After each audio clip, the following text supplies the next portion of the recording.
Whether the Academy Awards are actually the world's most prestigious award in cinema is up for debate. But ask any filmmaker, even just being nominated for an Oscar is an honor. But how long does that honor really last? Since 1929, the Academy of Motion Picture Arts and Sciences have recognized achievements in the craft of movie making. From technical awards like Best Visual Effects and Best Sound to more nebulous categories like Best Director and Best Picture, the Oscars exist as a sort of de facto barometer for where cinema, at its current form, is at its current best. But like all things voted by large committees, not all Oscar-nominated and Oscar-winning movies stand the test of time. For a variety of reasons, some movies vanish into the ether, remembered only by those who loved it the most. Or, just as likely, discovered it in a late-night Wikipedia rabbit hole. Here are the movies that were nominated for Oscars that you've probably never heard of. Directed by Mitchell Leisen, Hold Back the Dawn is a romantic drama that follows a Romanian gigolo, Charles Boyer, who marries an American woman, Olivia de Havilland, simply to gain entry into the United States, only to actually fall in love with her. The story is based on Ketty Fring's 1940 novel. Although Hold Back the Dawn has faded from memory, it was nominated for numerous Academy Awards in 1942, including Best Actress for de Havilland, Best Writing, later renamed Best Adapted Screenplay, Best Cinematography, Best Score, and Best Picture. Madonna isn't just a global pop music legend. With 2011's W.E., she is also a movie director. The story follows a dissatisfied New York housewife, Wally, Abby Cornish, who is drawn to the marriage and love story between the former Duke of Windsor, Edward VIII, played in the movie by James D'Arcy, and American woman Wallis Simpson, Andrea Riseborough. But while attending an auction of their belongings, Wally starts to see their seemingly idyllic life was not so perfect as she believed. Although critics gave W.E. overwhelmingly negative reviews, it did receive one Oscar nomination for Best Costume Design. In an era when Hollywood was all in on biblical epics, there was the 1953 epic The Robe. Directed by Henry Koster, The Robe follows the Roman soldiers who were responsible for the brutal crucifixion of Jesus. Richard Burton stars as a Roman named Marcellus who wins Jesus' robe in a dice game, only to lose it to his own slave, Victor Mature. Marcellus is soon haunted by disturbing visions, inspiring him to find the robe and find faith in the process. At the 26th Oscars, The Robe was nominated for, but did not win, Best Picture. But it still took home trophies for Best Production Design and Best Costume Design. A fantasy adventure from legendary British studio Hammer Films, When Dinosaurs Ruled the Earth imagines an alternate past where man and dinosaur lived in coexistence. The story follows a fisherman, Robin Hoddin, who rescues a beautiful young woman, Victoria Vetri, from being offered up as sacrifice to the dinosaurs, kicking off a runaway tale to escape vengeful tribes and even more vengeful girlfriends. With all its dinos running around, When Dinosaurs Ruled the Earth earned itself an Oscar nomination for Best Visual Effects. It lost to Disney's Bedknobs and Broomsticks. Burt Lancaster and Susan Sarandon strike gold in Atlantic City, a critically acclaimed prestige picture released in 1980. Sarandon plays a young, troubled wife who leaves her dangerous husband, Robert Joy, and finds a new beginning in Atlantic City. She soon becomes involved with an aging gangster, Lancaster. Upon release, Atlantic City racked up numerous nominations at the 54th Academy Awards, including Best Picture, Best Director, for Louis Malle, Best Screenplay, and Best Actor and Actress for Lancaster and Sarandon respectively. Unfortunately, luck was not on Atlantic City's side, as the movie ultimately did not win anything. Shadow of the Vampire, E. Elias Murjia's inventive homage to the silent film era, fictionalizes the making of F.W. Murnau's celebrated Gothic film classic Nosferatu. John Malkovich plays the real-life Murnau, his crew becoming uneasy towards lead actor Max Schreck, Willem Dafoe, and his transformation into Count Orlok during production. While Shadow of the Vampire earned positive reviews, it was not much of a box office hit, with a limited release in the U.S. The movie had just 2 Oscar nominations at the 73rd ceremonies, one for Best Supporting Actor, for Willem Dafoe, and Best Makeup and Hairstyling. In 2024, Dafoe starred in Robert Eggers' more faithful remake of Nosferatu. In one of Helena Bonham Carter's earliest starring movies, the actress plays a poor young woman, Kate, who lives in 1910 London subject to her wealthy aunt, Charlotte Rampling. Kate is in love with a struggling writer, Linus Roach, and hatches a plan to marry him and break free from her domineering aunt, and it involves a terminally ill American heiress, Allison Elliott. The Wings of the Dove earned enough positive reviews in 1997 to attract several Oscar nominations, albeit winning none, including Best Costume Design, Best Cinematography, Best Adapted Screenplay, and Best Actress, for Carter. Fans of Downton Abbey may know about Gosford Park. This 2001 whodunit comedy from Robert Altman was the original source material for the smash hit series before spinning off into its own thing. Gosford Park stars an all-star ensemble cast, including Eileen Atkins, Bob Balaban, Charles Dance, Stephen Fry, Maggie Smith, to name a few, who play wealthy guests at an English country house party that ends in murder. Gosford Park was a critical and commercial success, racking up numerous awards nominations. At the 74th Academy Awards, Gosford Park was nominated for Best Picture and Best Director, though it lost both to A Beautiful Mind. Love Means Never Having to Say You're Sorry. Written by novelist Eric Siegel and directed by Arthur Hiller, Love Story follows a Harvard University student Oliver, Ryan O'Neill, who falls in love with middle-class Radcliffe College student Jenny, Ally McGraw. The two marry despite the protests of Oliver's overbearing father. Their lives are further complicated when Jenny is stricken with a terminal illness. Love Story was the notebook of its era, being a huge box office hit that is still one of the all-time highest-grossing movies when adjusted for inflation. At the 71 Oscars, the movie was nominated for multiple awards, including Best Picture, Best Director, and Best Actor and Best Actress for O'Neill and McGraw, but won none of them. Directed by Patrice Cherayaud, Queen Margot adapts the 1845 Alexandre Dumas novel to follow French royal heir Margot, Isabelle Adjani, during a politically tumultuous 16th-century France. While Margot is strategically married off to the King of Navarre, she begins an affair with her true love, a Protestant soldier, Vincent Perez, which jeopardizes her scheming and ambitious mother's grand plans.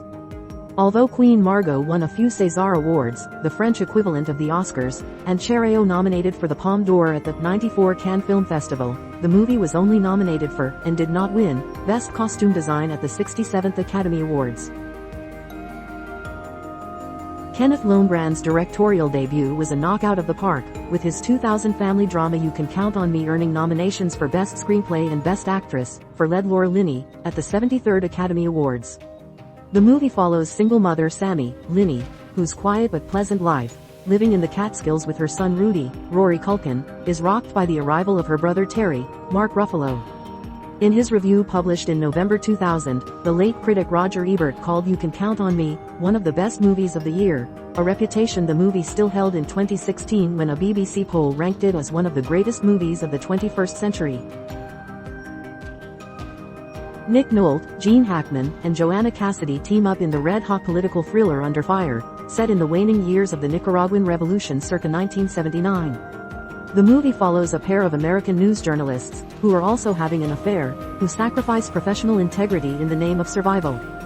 Although the movie is entirely fictional, it was loosely inspired by the murder of ABC journalist Bill Stewart by Nicaraguan troops on June 20, 1979, whose death was caught on camera by a network cameraman. Despite its critical and commercial success, the movie was nominated for just one Oscar, for Best Original Score, for Jerry Goldsmith. With a story spanning centuries, François Girard's The Red Violin follows its title subject, an enchanted red violin, as it falls into the hands of various owners from around the world. Beginning in 1680s Italy, the red violin zigzags to Vienna, then Oxford, then Shanghai, before ultimately landing in Montreal in 1997. Its international ensemble cast is led by Carlo Cecchi, Jean-Luc Bidot, Sylvia Chong, and Samuel L. Jackson. Rather fittingly, The Red Violin was nominated for one Oscar, for Best Original Score at the 72nd Academy Awards. One of director John Huston's final directorial works, Prizzi's Honor stars Jack Nicholson and Kathleen Turner, who play mob assassins who are hired to kill each other only to wind up falling in love instead. Think of it like Mr. and Mrs. Smith, set in the world of organized crime instead of international spies. Prizzi's Honor was part of Huston's own career renaissance, earning critical and commercial acclaim, not to mention several Oscar nominations at the 58th Academy Award ceremonies. Among its accolades, nominations for Best Picture, Best Director, Best Actor, for Nicholson, and Best Adapted Screenplay. Dark Victory sure had its work cut out for it. The movie, a drama in which Bette Davis plays a socialite who deals with the news of an inoperable brain tumor, was released the same year that undeniable classics like Gone with the Wind, The Wizard of Oz, Stagecoach, and Mr. Smith Goes to Washington were also nominated for Oscars, including Best Actress, for Davis, and Best Picture, losing to Gone with the Wind. Despite how much Dark Victory has been eclipsed by its contemporaries, it still enjoys prestige, recognized by AFI in 2002 and 2006 on different 100 Years lists. Yellowstone creator Taylor Sheridan unleashed an unofficial trilogy of dark neo-westerns set on the modern American frontier, including 2015's Sicario and 2017's Wind River. In the middle of them came 2016's Hell or High Water, a critically acclaimed crime drama where Chris Pine and Ben Foster play bank robbers desperate to save their family ranch who escape two determined Texas Rangers, Jeff Bridges and Gil Birmingham. In 2017, during the controversial ceremony that ended with a mix-up between La La Land and Moonlight, Hell or High Water was quietly among the Best Picture nominees. I Wanted Wings, an inspiring aviation movie released when the United States had not yet officially entered World War II, was also the movie that made Veronica Lake's Hollywood career take flight as one of the most popular stars of the 1940s.